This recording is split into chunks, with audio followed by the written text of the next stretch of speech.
In 2023, the Minister of Finance, Economic Development and Investment Promotion announced the 2024 budget, which included a number of taxes that opened a number of outcries from the public and the corporate world, in particular the wealth tax, the sugar tax, and many other taxes, and the systems of how wholesalers, retailers, and other shops were going to be trading, especially after registration for VAT and other necessary papers. And those are the things that we want to understand today with our economist, who is our guest today, Trymore Muhlanga. Trymore, welcome to Economic Forum.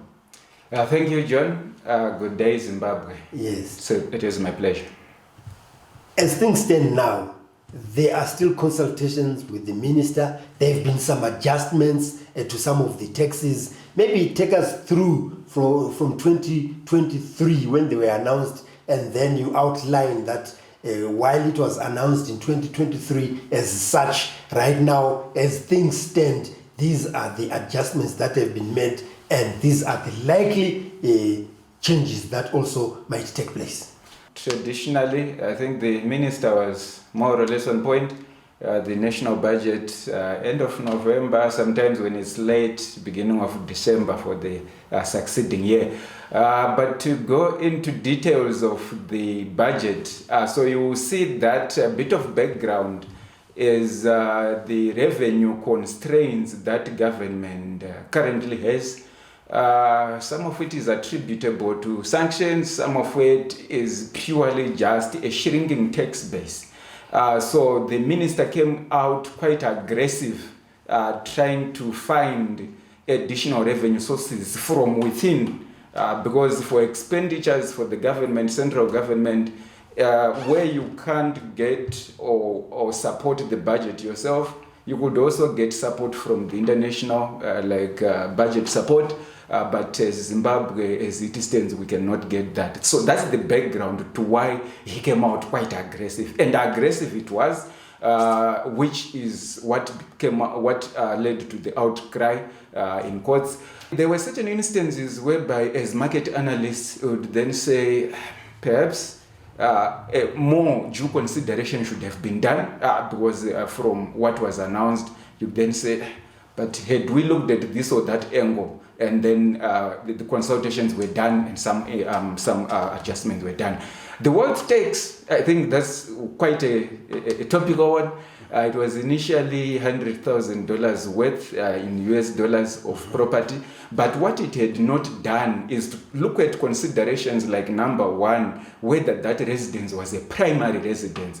So it wouldn't have been proper to tax a primary residence which is not bringing in any income. But if it were an investment property, then perhaps you could. And then issues to do with age, as an example. 70, the retirement age is 65, 63, early retirement 55. So at 70, you could possibly be taxing somebody who has already retired and has no other income stream. And with the tax on sugar, I think there were point errors like 0 point, because it came out as 2 cents per gram for sugar added, but that would have been quite exorbitant, because in certain instances the tax itself could potentially end up being more than the price of the good. So it was then initially revised to say, no, there was a point to say it's 0.2 cents in US dollar cents per gram, but subsequently there is a proposal to then bring it even further to 0.1 cents in US dollar terms per gram. After that outcry on taxes and also some of the requirements, the regulations to do with registration, that if you are not registered for VAT and if you are not registered for this and that, you are not able to buy, or you have such a limit and so forth. Let's go on to that and how it affected the buyers, because in most cases what we heard was that prices shot up, especially in the big retail organizations, and people were rushing to the tuck shops. Is this still the situation as we speak right now? There have been changes because the initial proposal was quite untenable, and it would have been a lose-lose situation. It's not win-win, it's not win-lose, it's a lose-lose situation. Why I say that is because the informal sector has come up quite in a big manner in Zimbabwe. Of course, we agonize over how we can formalize the informal, but it employs the majority of people, and that's where the majority, most of the activity occurs. Estimates still put economic activity in the informal sector at more than 60% as at last survey, and estimates even from the Honorable Minister of Finance also say maybe around 7 billion in US dollar terms, which is more than what's sitting on bank positions, is circulating in the informal sector. So if we had cut off the informal sector and those retailers and tuck shops in that fashion, the whole economy would have felt it, and manufacturing would also have felt it. So to put it in short, the arrangement had then been, the proposed arrangement to say if a retailer would like to buy direct from a manufacturer, then they wouldn't be, they would have gone through a wholesaler, and now the proposed refinement is that now a retailer, as long as they have the VAT registration, VAT is value-added tax, and they can actually go and purchase direct from a manufacturer. There were also considerations around the rural shops. They are also retailers, but they are mostly maybe not registered for value-added tax. So considerations and exemptions were then given.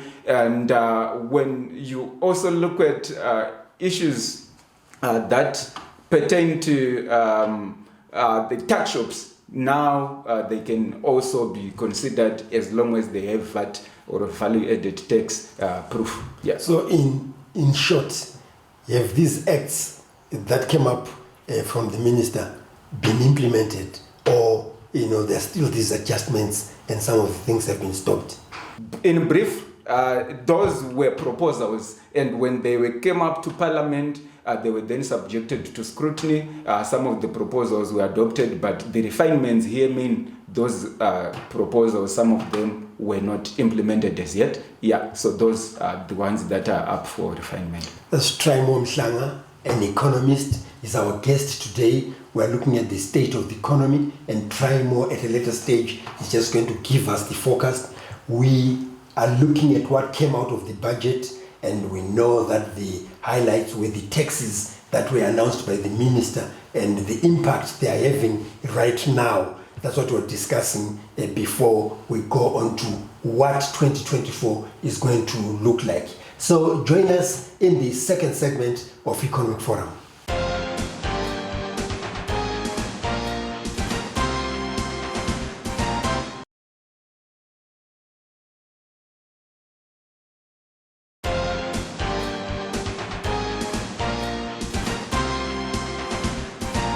So after the outcry that came from the corporate world as well as individuals about the taxes that were introduced by Minister Trymore in his 2024 budget, which he announced in 2023, there were some refinements which were proposed after various consultations. Welcome to the second segment of Economic Forum. And at this stage, with our guest here, Trymore Muhlanga, we want to look at some of those refinements that were made or in the process of still being polished. So let me just talk about some fees, because there were fees. For example, your passport. It was proposed to increase the price of obtaining a passport from 120 ordinary passport to 200. So that was then subsequently revised downwards to 150. The other changes that came up is toll fees, because those were also quite heavy. It increased by more than 100% for prime roads. But when you come back to the wealth tax, which was not so popular, so the 100,000 threshold minimum was increased to 250,000, and the maximum tax that can then be levied was then capped at $50,000 US, which then means a property around 5 million US dollars in terms of value. So if you have a 10 million US dollar property, then what you can then be taxed is a maximum of 5 million. That's the proposed change. And that's an extra property, not where you dwell. Yes, thanks for that. It's not the primary residence, but where you have multiple properties. Those we call them investment properties. Perhaps it's bringing you rental income, and then consideration was then given to issues like maybe one's age and all that. So there was quite a significant engagement, and the consumers, CZI, the Confederation of Zimbabwe Industries, came in quite to interact with the ministry, and these changes then were mainly so retailers can now also be purchasing direct from the manufacturer rather than just having to go through a middleman who is the wholesaler, and that the tax shops can also, if they can show proof that they are VAT registered, can also still be able to go and purchase. I'll just point out the major issue around this. So when I said it was going to be a lose-lose situation, is the tax shops, they are not exactly formal. They are informal setups, despite employing quite a lot of people. But these are not the tax shops you find in Glenview, in Makokova, and so forth. These can actually be big shops. So there is a range. You can look at tax shops that you find in your high density suburb, which is very small, with maybe goods worth a few $100s. Yes. Then there are those tax shops which you find in Harare. It would be just talk about Rizende. That's Rizende Street, where you find big cars actually delivering goods there. Exactly. So they are not as small as you might be. The word tax shop might be misleading, because some of these are actually just going up and big in certain instances. But what would then have happened if they just get told that you cannot go and buy direct from the manufacturer, or their source or supply has been cut? So any number of things could happen, one of which would perhaps have implications on our balance of trade, our current account deficit, and even revenue to the government. Why? Because they would perhaps have then seen an opportunity to actually import more. So importing could be either official or unofficial, and unofficial means smuggling. They could then bring in stuff from other countries, especially South Africa. So that was the one of the major considerations. And like I said, jobs and even capacity utilization for the industry itself, for manufacturers, would have been affected adversely. As we speak right now, is government collecting enough revenue, considering that there is so much informality? Many goods are being sold and people are shunning those shops which would otherwise go by the book. Thanks. So there is a lot of dynamics. Why the other formal shops may be shunned, to put it in quotes, is because in Zimbabwe we have the official exchange rate. Let's just say 6,000 to the dollar. And then there is unofficial alternative market exchange rate. Let's just say around 12,000 currently. So at any given point, what determines quite a lot of these dynamics is the premium or the differential between the alternative and official exchange rate. Currently, it's anywhere upwards of 100% premium, because I've just given roughly 6,000 versus 12. So if you go into an informal establishment, that exchange rate means you may have to pay more in US dollars than you would do to a tax shop. So that's the situation why you then find people kind of maybe preferring this and not official. That's Trymore Muhlanga, who is our guest today on Economic Forum, and we are looking at the impact of the 2024 budget announcement, which was made by Minister Professor Muhlanga, how it has affected the economy as things stand, the representations that have been made by the corporate world as well as the individuals, and some of the refining and adjustments that have been taking place. So join us in the third and final segment of Economic Forum.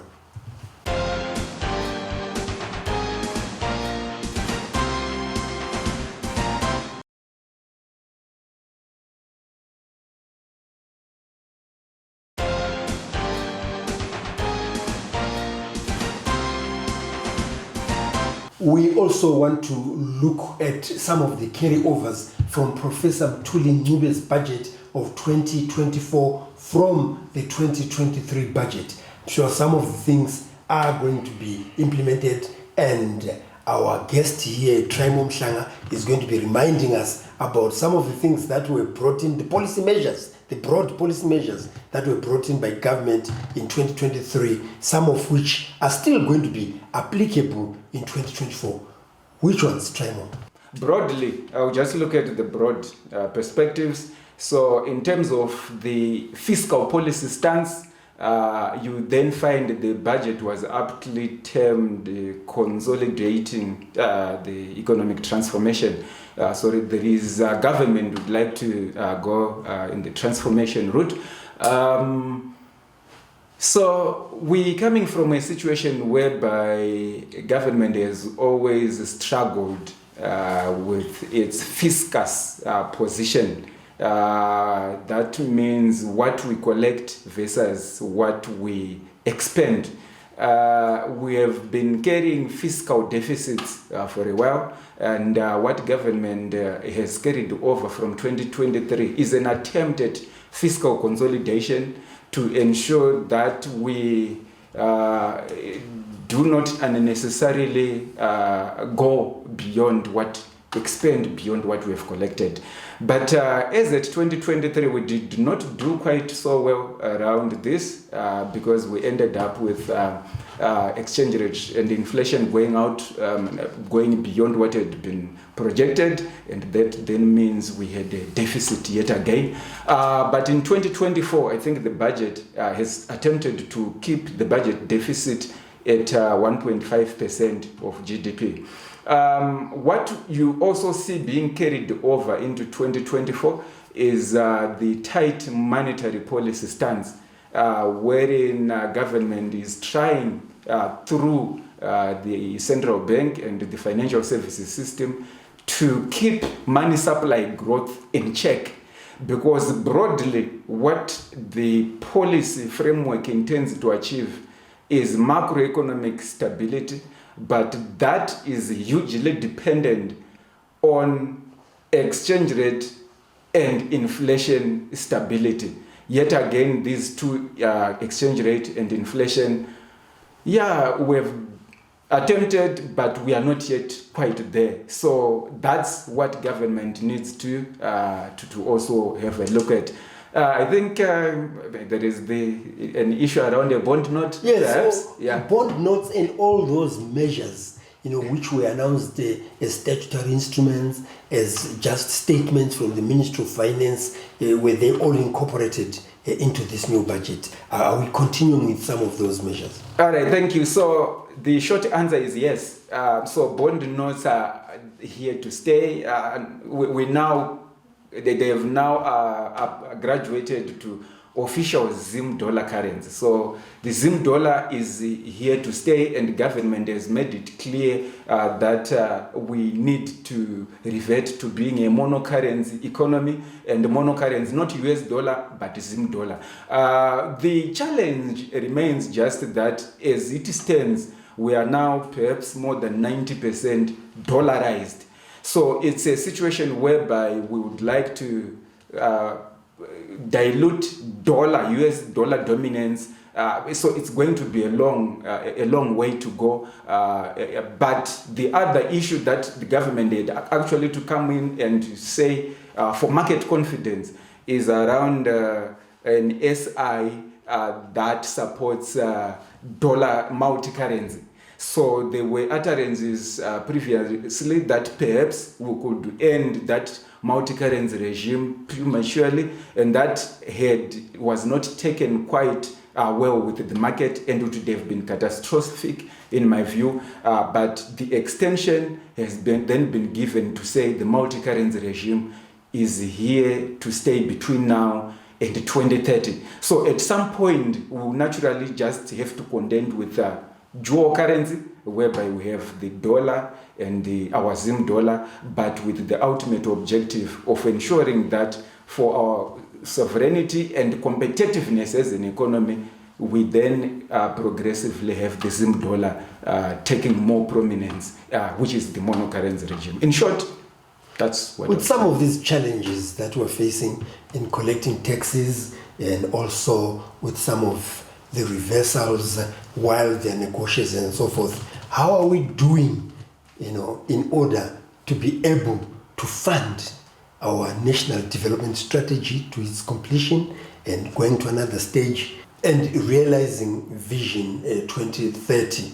Is government going to be able to meet these targets? The target for Vision 2030 is to attain an upper middle income status for the economy by 2030.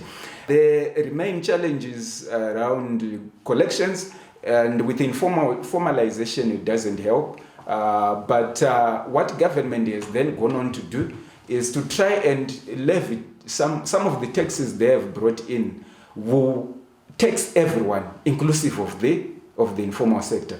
That's your fuel. So whether you're formal or informal, you will use fuel. So you see the big projects that we have in mind that are planned being executed without any challenges? In terms of maybe the broad Vision 2030 target, yeah, we are at risk of maybe not meeting it. Why? Because to just explain a bit, the middle income status comes with a band or a range of gross national income per capita, which means the proportion of income, national income means whether it has been produced locally or including our diaspora, which is attributable to a single person. So if gross national income divided by a single individual, by the population. So that's a target of around 4,000, let's just say around 4,000 US dollars. And we are currently around 2,500 according to the World Bank. The run rate would be perhaps between now and 2030 to actually double where we are. And when you do the computations, it might seem perhaps like a mammoth task, given that in certain of the years in the build-up, like this current year, because of El Nino effect, commodity prices going down and all that, our gross GDP growth is projected to be lower than the required 5.3 or above 5% growth. It's actually around 3.5% as projected, and could be lower if El Nino goes worse than has been projected. Well, I would like to thank you very much. That's Trymore Muhlanga, who is our guest today, and he was talking to us about the economic outlook, starting off with looking at the impact of the measures that were announced in the 2024 budget last year by the Minister of Finance, Economic Planning and Investment Promotion. What remains is to thank our guest, Trymore Muhlanga, and also to encourage you to get in touch with us on the numbers that are showing on your screen. If you have also something to discuss with us about issues that you want to be included in Economic Forum, you can do so on the social media platforms that again are showing on your screen. If you have missed some of the episodes of Economic Forum, such as this one and many others, you can actually watch them on our YouTube channel, which is Economic Forum Zimbabwe. So on behalf of Trymore Muhlanga, the economist, as well as the production crew, this is John Masugu wishing you happy viewing.